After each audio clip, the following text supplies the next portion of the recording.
Դաշտը որքանով է բարենպաստ, որպեսզի առաջին նախագահ Լևոն Տեր-Պետրոսյանը նորից առաջադրվի։ Ավելի շատ քաղաքական դաշտից բացի երկրում ստեղծված իրավիճակից է գնահատական տալ, որ նշանակում որ գործող իշխանությունը այդպես չի կարողացավ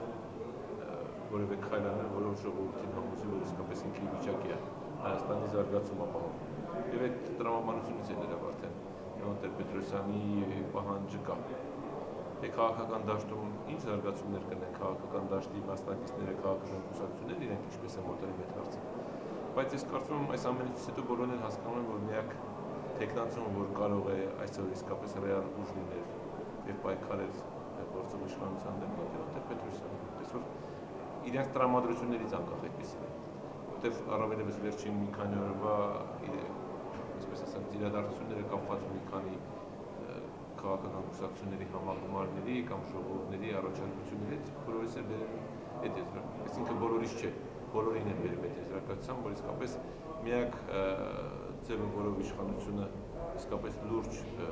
մարտահրավեր կունենա եւ խնդիրներ կունենա 18 փետրվարի 18 ընտրությունների ժամանակ Տեր-Պետրոսյանի առաջարկությունը։ Իսկ այդ միասնական պահանջի գիտակցումը ինչու չկար պարոն Բագրատյանի մոտ։ Պարոն Բագրատյանի մոտ պետք է իրեն հարցնել, բայց պարոն Բագրատյանը ընտրել մի բայց ասել էր։ Կամ եթե Տեր-Պետրոսյանը չառաջարկվի, մնացած արդեն կարծում եմ իրենց ճիշտ կնճշտել, թե ինքը ինչու այդպես ասել կամ իր ծրագրերը կամ իր մտածածը ինչպեսին է այսպես ասեմ։ Իսկ Նիկոլ Փաշինյանը ինչ բայց էր ասել, որ այսօր չէր բացակայում։ Այդ բացակայում է, ոչ թե չէր բացակայում։ Դա բացակայում։ Այդ տակցին իրեն պետք է գտնել հարցը, ես չգիտեմ։ Հիմա ինչ չի եկել, ինչ պատճառով, հազար մի պատճառ կարող անեն։ Կարող են դուք ինչ-որ իսկապես քաղաքական դրդապատճառներ կամ այլ դրդապատճառներ գտնել, բայց կարող է կենցաղային պատճառով չի կարողացել։ Այսօր ավելի լավ է իրենից ճիշտ